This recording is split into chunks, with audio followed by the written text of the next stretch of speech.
What's up, Hey, man? I had a question regarding, I guess the impact of things like, and I know this might not necessarily be easy to observe. I don't know if you've tried to observe this yet, but the impact of unplugging and taking breaks, right? Like if someone's constantly bombarded with, social media, they're on Twitter a lot, they're getting influenced from a bunch of different angles.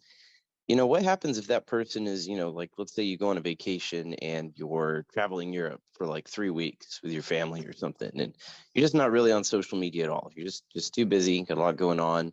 Maybe it's, a willful thing you do, maybe a Catholic who gives it up for Lent. A lot of scenarios where someone could just be too busy. Yep. How does that impact someone's grammar field? And I don't know. I guess I just kind of had the thought that, I don't know if it kind of recedes in potency and then maybe the weakest influences, some of them might fade away, or what do you think about that? I suspect there'll be a signature. I can measure in two different time scopes. The first is absolute time, where if there's a gap, it's going to show up as an empty space. There's nothing to actually count there.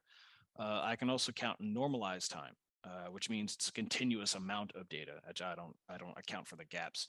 There's reasons to do it both ways. Absolute time allows me to detect when changes are happening in an absolute space across time. That allows me to detect people who are having the same grammar field mutation.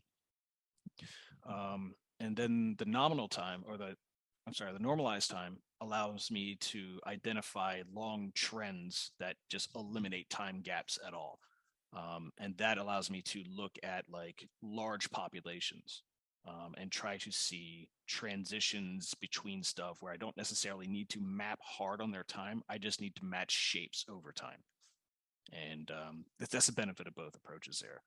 I suspect when you back off of posting on the internet and being on Twitter or being on Facebook, and then you're around your family, well, now you're around their grammar fields. But they didn't take a break from social media. Only you did. So, Yeah, and I was thinking about that too, is how potent or what the difference in virality is, if you have a degree of separation, right? Like let's say I take a break from social media completely for like a couple weeks, but my wife still scrolls Facebook or does, whatever she wants to do, then I'm exposed to what she's seeing, although there is kind of a degree of separation, although there could also be differences with the family.